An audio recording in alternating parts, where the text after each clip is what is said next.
பெற்றோருக்கு கீழ்ப்படியும் பிள்ளைகள்தான் உயர்ந்த இடத்திற்கு செல்ல முடியும் என்று சொல்லுவதை நாம் கேட்டிருப்போம். உண்மையாகவே தாய் தகப்பனுக்கு கீழ்ப்படிந்தவர்கள் எல்லோருமே ஒரு நல்ல நிலையில் இருப்பார்கள். நம் வீட்டிலே கீழ்ப்படி இருந்தால்தான் மேல் படிக்கு செல்ல முடியும். அதுபோல் நம்முடைய கரங்களில் வேத புத்தகம் என்ற கீழ்ப்படியை தேவன் நமக்கு கொடுத்திருக்கின்றார். வேத வசனங்களுக்கு நாம் கீழ்ப்படிந்தால்தான் மேல்படி என்ற பரலோக ராஜ்யத்திற்கு நம்மால் செல்ல முடியும்.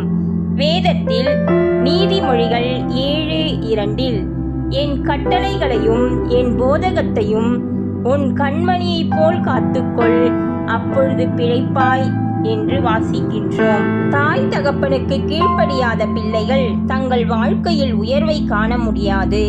நம்முடைய பரம தகப்பனாகிய தேவனுக்கு கீழ்ப்படியாவிட்டால் பரலோக ராஜ்யத்தின் உயர்வை நம்மால் காண முடியாது. அவருடைய கட்டளைகளை நம் வாழ்க்கையில் காத்துக்கொள்ள வேண்டும்.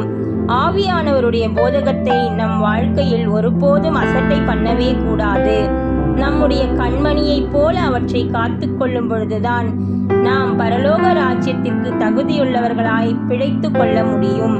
ஆகையால் வேத வசனங்களுக்கு கீழ்ப்படிவோம், பரலோக ராஜ்யத்தின் மேற்படியை சென்றடைவோம். கர்த்தர் தாமே நம்மை ஆசீர்வதிப்பாராக. ஆமேன்.